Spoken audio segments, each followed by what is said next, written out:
Hey, hey, how are you? It is Wednesday, and I actually had a hard time figuring that out today. Schedule is all messed up. Cannot seem to get sorted out. I am Angela, the Diligent Woman from thediligentwoman.com, and I am here today for our Wednesday wake up. Just a few minutes to talk to you and encourage you as you are working to be more diligent about whatever things are on your heart that you need to be doing more for the Lord.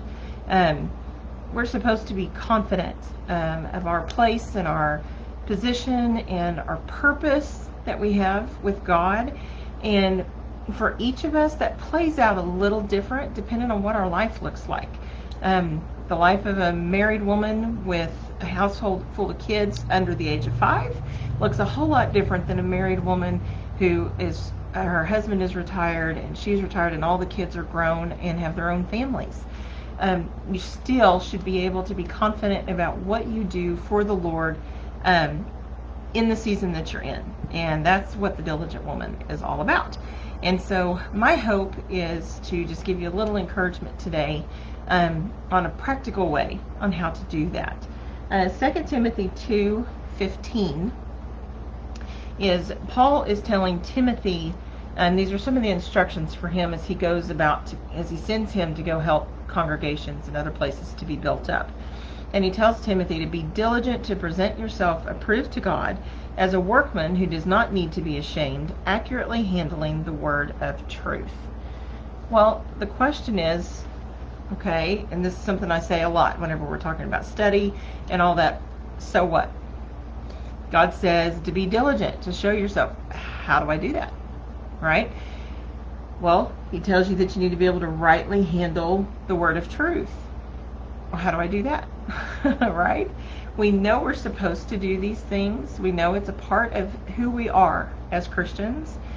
But we need to do the work of figuring out the how to do that, because if God said to do it, it means it can be done.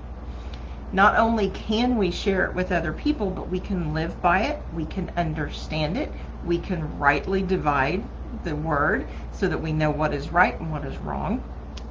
We can compare what goes on around us to God's word, and we can make a decision about whether or not this is in accordance with God's word or not. He says we've got the tools to do that. But we have to be diligent to do it. We have to be diligent to present ourselves as workmen to Him. Workmen who are approved. Well, how are we approved? By being righteous, being in righteousness, being in that relationship with God. And that is determined by the standard that we live by.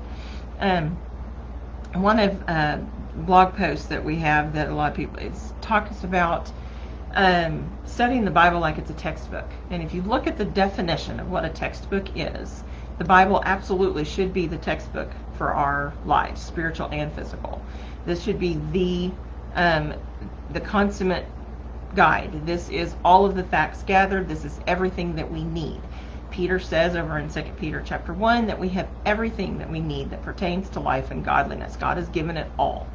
And so our job is to be diligent every day to work at this. It's not something you're going to get it all and then be done.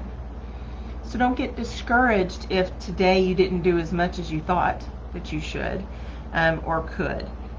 Don't be discouraged if things are a struggle at times, if your seasons are not what you expect them to be.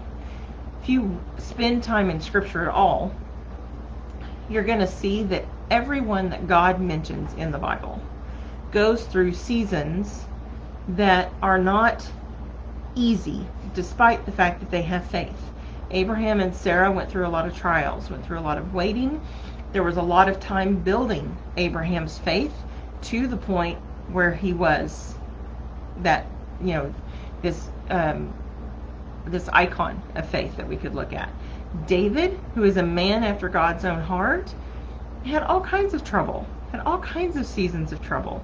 He was not a good parent all in all, he was not good at it. He did not treat Adonijah correctly. He did not treat Absalom correctly. He didn't handle Amnon correctly. We know he taught Solomon wise things because Solomon gives those to us in Proverbs. But David's life was fraught with being a human and making the wrong choices. He made the wrong choice with Bathsheba. He almost made the wrong choice in regards to Nabal, but Abigail's wisdom and pointing him back to God stopped that. So we need to not beat ourselves up because we have struggles. We need to put our focus on dealing with the struggles the way God has told us to. And that's by being intentional and being in His Word and using prayer for that. And part of the stuff that we do here at the Diligent Woman is to give you an avenue where you can do that and make it easier for you. We try to give you tools and studies that are designed where you can do them every day, where you can do a little bit every day and be in God's Word and have a lot to learn without feeling the pressure maybe to spend hours in study every day. There may be a season where you can spend hours in study every day, but it's not going to be every season that you're in. It's not wrong that a house full of toddlers takes your time. That's what they do. It's what they need. And it's not wrong that once your toddlers grow up to be in high school that they are more self-sufficient and you have time now. There's no right or wrong to that those things have changed. And you just need to do the best that you can with the time that you have in the season you're in. So I want to encourage you, if you're struggling to find a way to be diligent or you don't know where to start with Bible study, check out the scripture writing plans. You can go over to thediligentwoman.com and just, if you just search scripture writing, you're going to come up with lots of posts that have lots of different scripture writing plans on them. We also offer, it's called the Scripture Writing Club, and you can go to scripturewriting.club to find that. And what this is where a group of women who are all working to be more diligent in Bible study want to be intentional about always studying something with purpose. The club is designed to give you something every month to study, but it breaks it down into bite-sized pieces for you to do every day. So it starts with scripture writing, and all you do is you read the scripture and you write it out, and then you think about that throughout the day. And then we also give you lots of training in how to take that scripture writing and to make it a deeper study. But being in the club gets you something that's regular. You know that it's coming. It takes the pressure off because you know that the study is coming to you. And it also gives you a community of others who are trying to do the same thing. So that's one way that you can get started on being more diligent if you're having that struggle. Another way is to just choose a study that's going to be something that you can assign yourself a time every day to give a little bit of effort towards it. To be a handmaid of the Lord is an excellent one for young women and older women alike. To be a man of God is an excellent study for young men and mothers. You can give that to your son, and then it also starts conversation with him as he is working through how to grow up to be a man of God. The two books actually partner very well together. You can go through the one for women, he could go through the one for young men, and you can talk about the commonalities between the lessons and the differences. And it makes all kinds of conversation possible, and it makes it where you're very much doing this Deuteronomy 6 idea from the time you get up until the time you go to bed, talking about God's Word and instilling these thoughts. So all of these tools are here for you to do that. But above all, you have the one best tool right in your hands. You have a Bible. All you need to do is pick it up and read it. You can start anywhere. Scripture writing, you can start that, choose a book. Genesis, Matthew, Acts, it doesn't matter. Pick one. Maybe pick one that you haven't read very much in the past. And just start writing. Copy out the verses. It doesn't have to be a lot. You don't have to do a whole chapter every day. Do 2 verses. Do 6 verses. And keep a notebook. And then as you're writing, think about what all those things are teaching you. Think about the message that is for the time in which it was written, and also what God is teaching you today from that example. because all of that is very real, right? And that's what we're supposed to get from Scripture. It doesn't have to be hard, and it doesn't have to be complicated. You can do this wherever you are right now. You can do that. But I want to encourage you that we are here to help you to do that. We have tools that you can use, and you're welcome to ask about any of those. We're finishing up an Ephesians study this week, going through the whole book of Ephesians. We just finished that. We have one on the book of Esther, and you've got access to all of those. So if there's something that you're looking to study or something that you're really struggling with, comment below and ask your questions, and we will do what we can to help you. If you need prayers, also let us know about that, because we're here to support you. And I want to help you to be more diligent and to know that you can be confident. The mom that you are, the wife that you are, the Christian woman that you are, your confidence is found in God's Word. And I want to help you to see that you can have that. Not arrogance, but confidence. And that God wants you to be that way, to be confident in what He has offered you and what He has made you. And so that's just all I want to leave you with today. Just keeping it short and sweet. But I would love to hear from you. I want to hear what your concerns are. What are you struggling with? What is it that you're struggling to understand from Scripture? Did you start a study but you're not understanding it very well?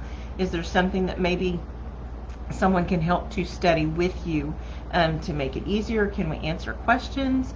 Or maybe we can give you some tools that will help to make that even better. We've got a whole laundry list of things that are already existing, and I'm always excited to make more. So we are here. But above all, God is with you, and He gave you everything you need in Scripture. And you absolutely can do this. I don't want you to walk away today dejected if that's how you came to this video today. I want you to walk away going, okay, I have some hope. I've got something that I can go do, because I can do that. Can I write one verse today? Yes. Can I read one verse today or listen to one verse today and think about it and talk about it with my kids and look it up in different versions maybe and see if it makes a difference in the way that it's what it means or how it's said. Punctuation sometimes matters, right? Look at those things.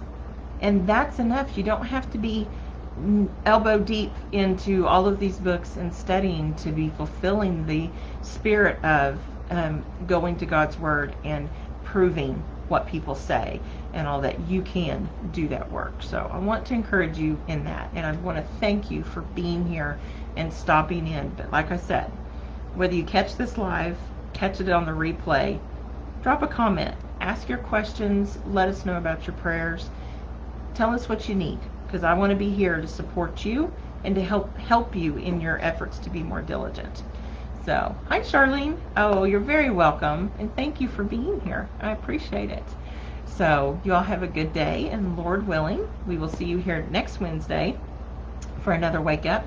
And if you are available on Sunday evening, we will have our last wrap-up video for the book of Ephesians this coming Sunday, Lord willing, here on the Diligent Woman Facebook page, and you can come join us and learn about what we learned from Ephesians chapter 6. So have a good day, do what you can today, and my prayer, it goes with you, that you will prosper in all things, but especially as your soul prospers. Bye.